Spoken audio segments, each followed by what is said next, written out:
Não apenas nos últimos anos, toda a presidência de Putin tem sido um esforço para lentamente, com altos e baixos, se desvencilhar da dependência do Ocidente. E uma das razões pelas quais a economia russa se saiu tão bem sob o atual regime de sanções foi que essas políticas passadas haviam em grande parte preparado o terreno para isso.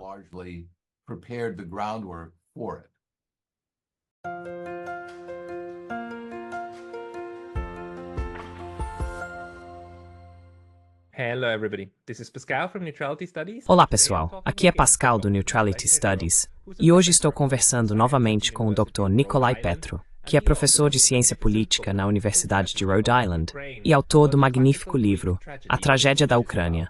O que a tragédia grega clássica pode nos ensinar sobre resolução de conflitos. Nikolai estuda e escreve muito sobre os processos políticos internos da Rússia e da Ucrânia, mas já faz um tempo desde que ele esteve pela última vez nesse canal. Portanto, estou muito feliz que ele concordou em nos dar uma atualização. Nikolai, bem-vindo de volta. É bom falar com você novamente, Pascal. Nikolai, eu realmente queria obter suas percepções. Talvez na segunda parte falemos um pouco sobre o que aconteceu recentemente na Rússia e na Ucrânia, você sabe. E como esses partidos políticos estão se movendo. Mas temos que começar com o que aconteceu há menos de 48 horas. Que são essas negociações em Riad e o resultado delas, que os Estados Unidos e a Ucrânia concordaram em pressionar por um cessar-fogo.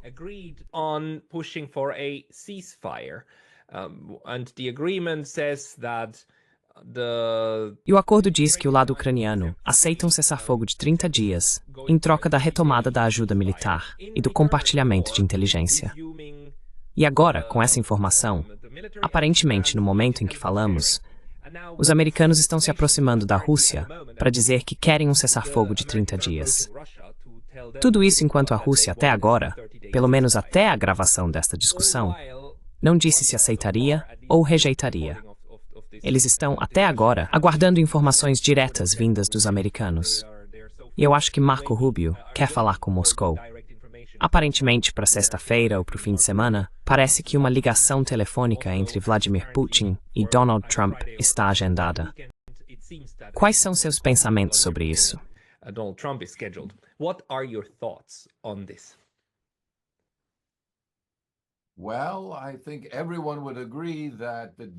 Bem, acho que todos concordariam que o diabo está nos detalhes aqui. E da perspectiva da Rússia, não há necessidade de pressa.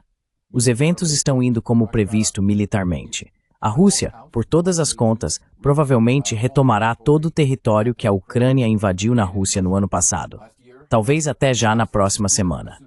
Isso, é claro, priva o presidente Zelensky de um de seus principais pontos de negociação, um que ele reiterou várias vezes. Mas a Rússia sempre argumentou que as negociações de paz devem proceder a partir da situação no terreno, e não há dúvida de que é exatamente assim que elas avançarão.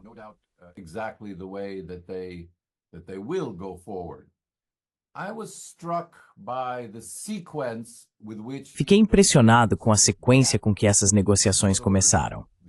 Em outras palavras, os Estados Unidos, agora sob a administração Trump, acreditam que a Rússia tem a vantagem, tanto a curto quanto a longo prazo neste conflito. Portanto, sua primeira iniciativa foi entrar em contato com a Rússia, com Moscou, para ver quais eram as condições para um cessar-fogo que Putin aceitaria.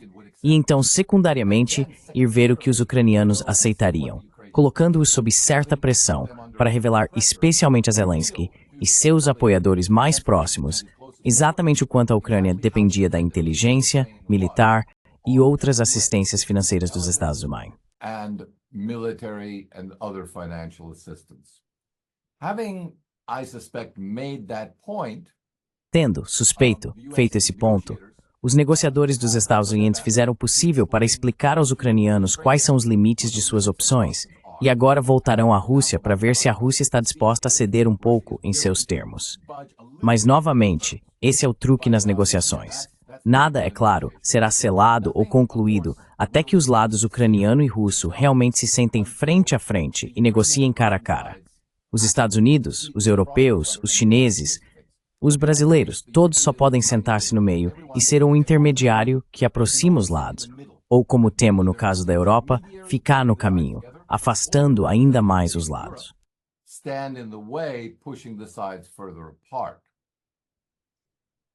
So we shall see in the long run whether the United Então veremos a longo prazo se os Estados Unidos têm a capacidade de promover pelo menos o primeiro passo nesse processo.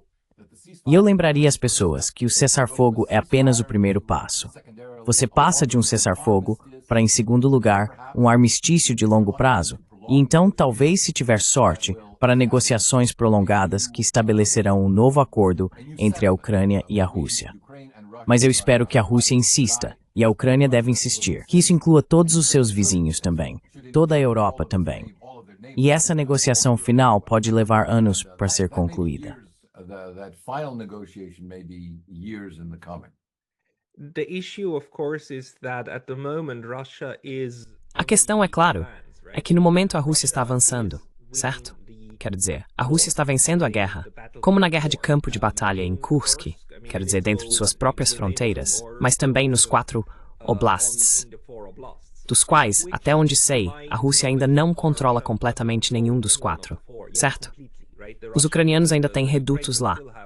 Mas a ideia agora de propor um cessar-fogo é basicamente congelar essas linhas de frente, certo? E se a Rússia concordar com isso, basicamente concordará em não avançar mais. Porque se você não atira, você congela o conflito onde está. Então porque os russos, o Sr. Lavrov e outros, e o Sr. Putin disseram repetidamente, estamos dispostos a fazer diplomacia, mas não estamos dispostos a ter um cessar-fogo. Quero dizer, continuaremos atirando enquanto negociamos. Você acha que há uma chance realista de que eles possam reconsiderar essa posição?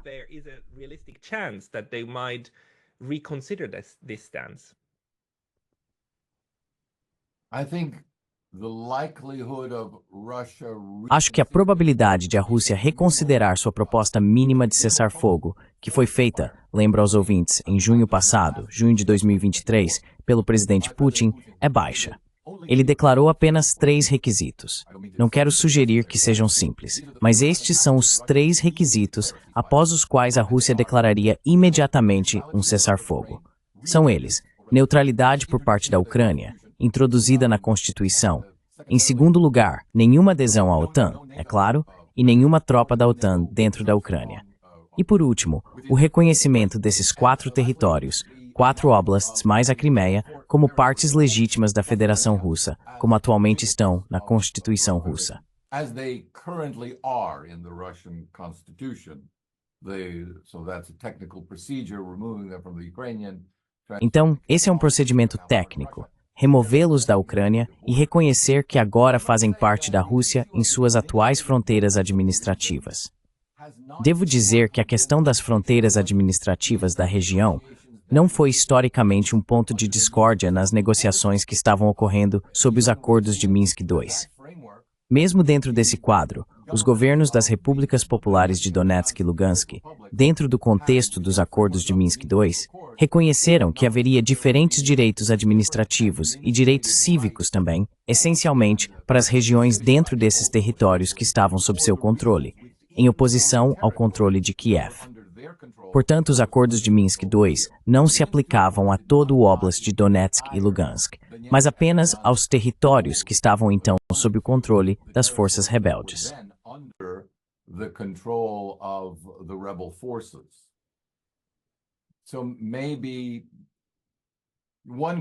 Então, talvez se possa imaginar algo semelhante sendo eventualmente acordado no caso da situação atual. Acho que a neutralidade e a não adesão à OTAN são provavelmente os maiores pontos de discórdia. Outro ponto-chave que foi discutido nos acordos de Istambul foram as limitações no tamanho das forças armadas ucranianas e algumas limitações nos armamentos que poderiam obter. Acho que isso provavelmente, se um lado estivesse disposto, se a Rússia estivesse disposta a não usar sua vantagem militar até as fronteiras administrativas dentro da Ucrânia, que provavelmente poderia alcançar eventualmente dos 4 oblasts que atualmente não ocupa totalmente.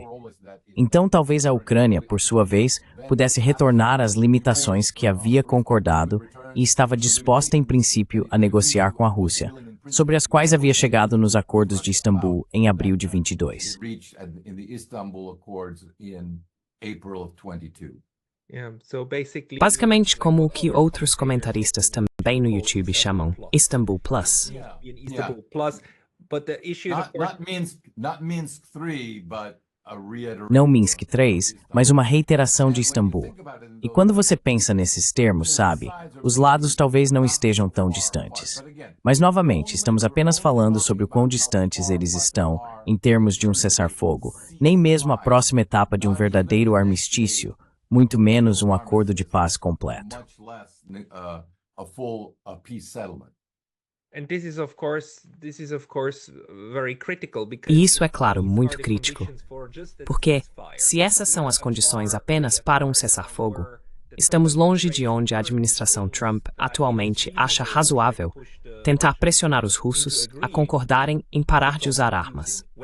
Porque para eles, para a administração Trump, parece razoável dizer que se os ucranianos pararem de atirar, então você também deve parar de atirar. Tudo isso enquanto dizemos oficialmente que vamos retomar o armamento da Ucrânia.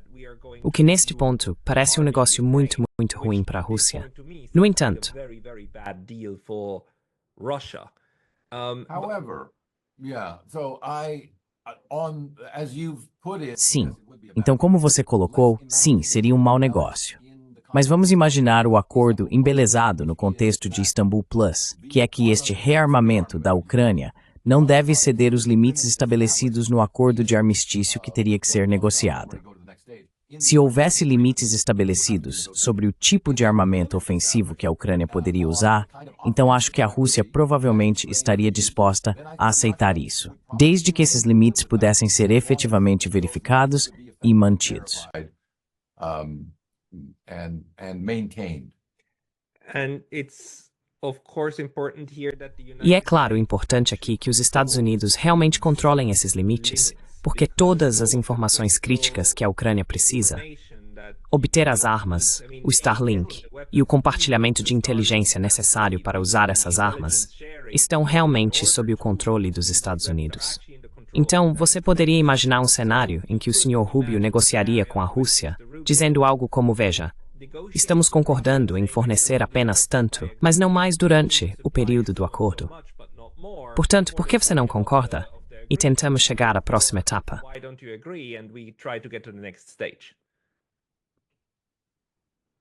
Which probably is O que provavelmente é uma tática de ponte nas negociações, porque, novamente, o cessar-fogo não precisa ser estendido, certo?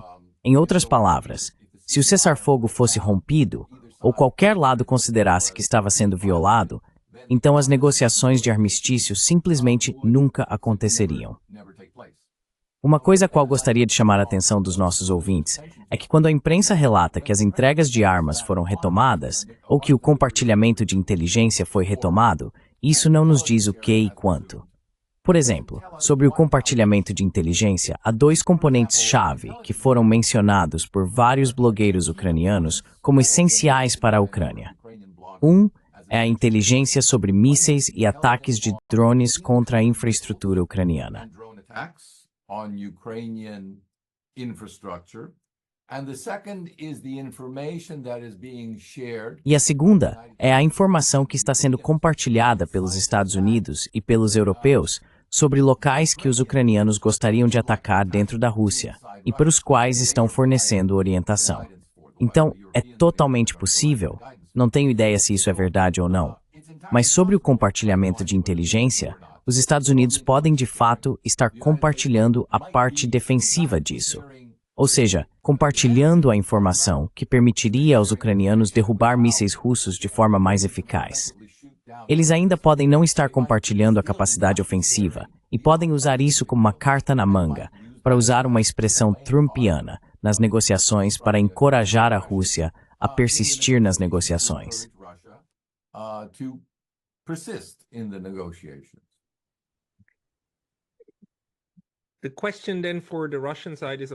A questão, então, para o lado russo é claro, eles podem verificar isso?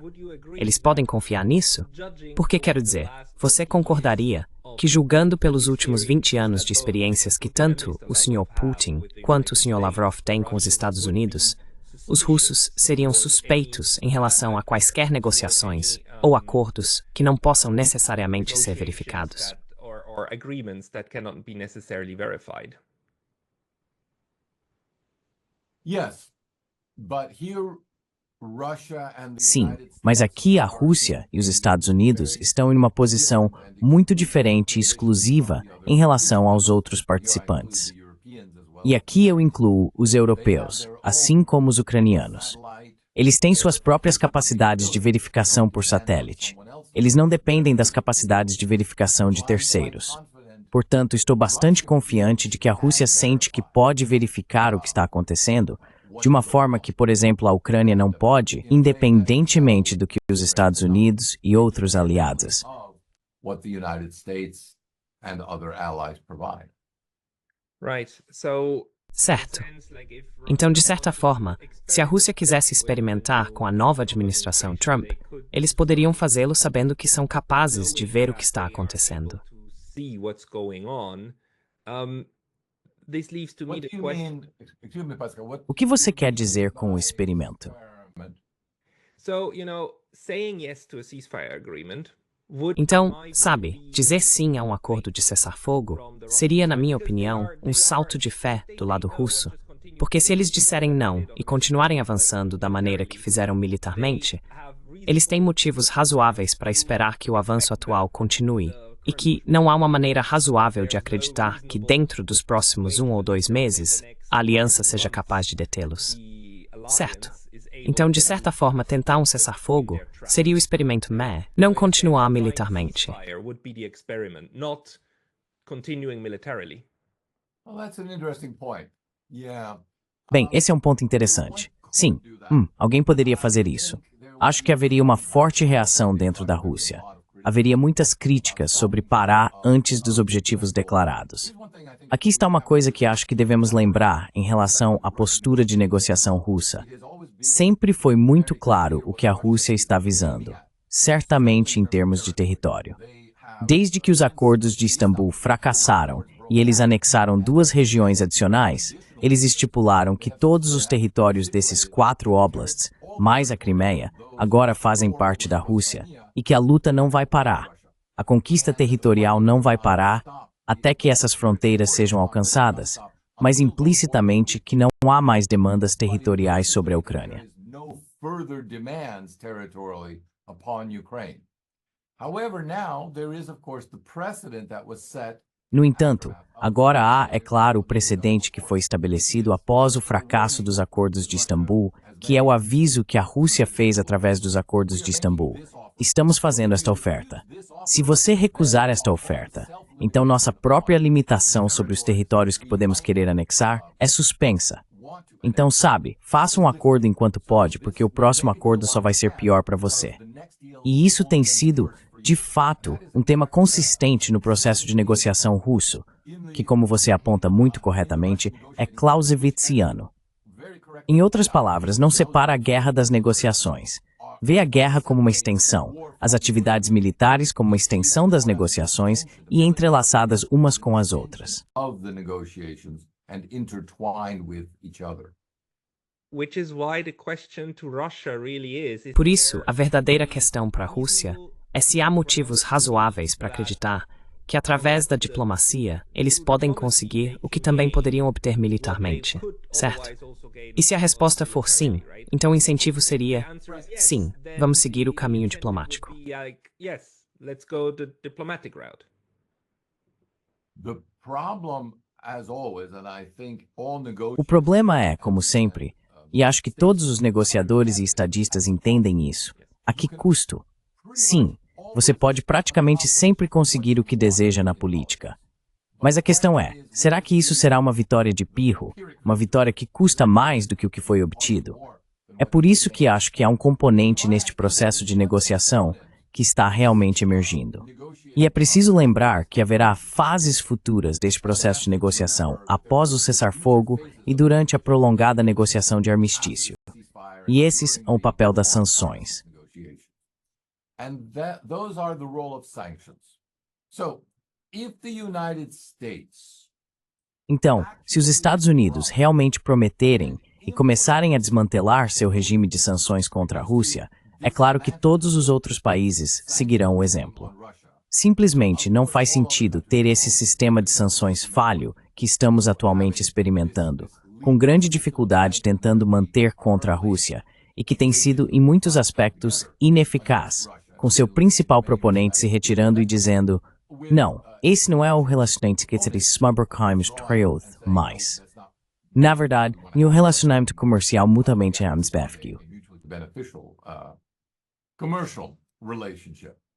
And if that goes, of course, the entire EU sanctions regime. E se isso acontecer, é claro, todo o regime de sanções da UE, não importa o que os políticos digam e tentem fazer, também entrará em colapso. Nesse ponto, eu diria que é muito interessante que Trump possa entregar. Trump não pode garantir aos ucranianos. Ele não pode assegurar à Rússia que os ucranianos respeitarão o cessar-fogo, assim como não pode assegurar aos ucranianos que a Rússia respeitará o cessar-fogo. Mas uma coisa que ele pode oferecer, como um incentivo à paz, é acabar com o regime de sanções e realmente reverter o curso da relação com a Rússia, o que inevitavelmente, como uma enorme força gravitacional, também atrairá a Europa para sua órbita.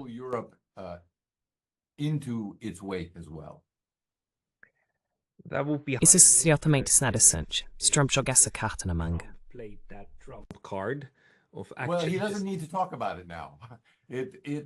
Bem, ele não precisa falar sobre isso agora. Não consigo ver como seria. Já foi mencionado tantas vezes como parte do pacote, especialmente pela Rússia.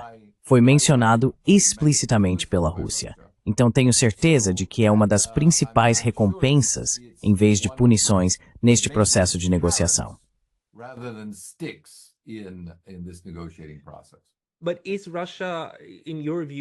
Mas a Rússia, na sua opinião, está realmente muito interessada no levantamento das sanções. Porque uma das coisas que a economia russa provou nos últimos 3 anos é que não só não entrou em colapso, mas também cresceu 4%, pelo menos no último ano. A economia russa surpreendeu a todos, eu acho, por sua resiliência ao que aconteceu. Então você acha que mesmo que a economia russa possa sobreviver e se sair bem sob essas sanções, ainda existem incentivos estruturais para eles quererem que elas sejam levantadas?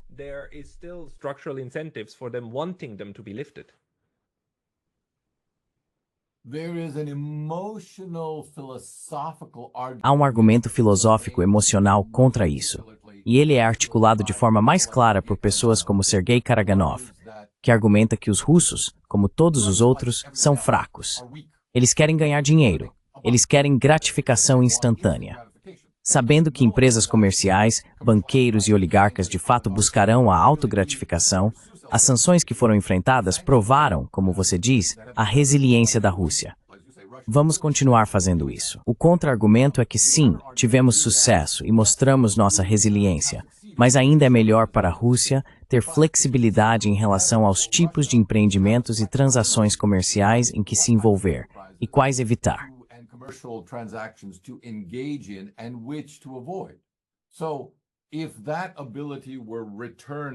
Então, se essa capacidade fosse devolvida à Rússia, faríamos um trabalho melhor no geral gerenciando isso, e poderíamos nos policiar.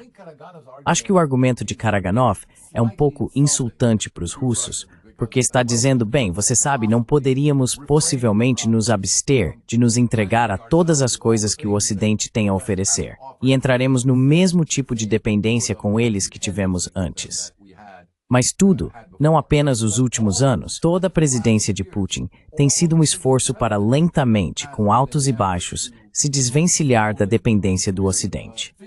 E uma das razões pelas quais a economia russa se saiu tão bem sob o atual regime de sanções foi que essas políticas passadas haviam, em grande parte, preparado o terreno para isso.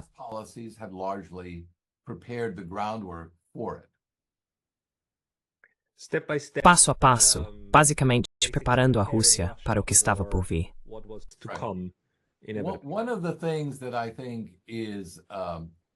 Uma das coisas que eu acho é que, se há analistas ocidentais, e você os vê escrevendo às vezes, que sugerem que a Rússia pode ser afastada da China, ou pode ser levada a reverter ou retornar a ter um interesse geopolítico primário na Europa, eu acho que isso é uma falsa esperança. A Rússia tem seu próprio curso estratégico. A decisão de buscar a multipolaridade, de enfraquecer não apenas sua dependência econômica, mas também geopolítica e cultural da Europa, é um compromisso de longo prazo, ao qual eu acho que a Rússia está dedicada, independentemente do que aconteça na Ucrânia. Regardless of what happens in Ukraine.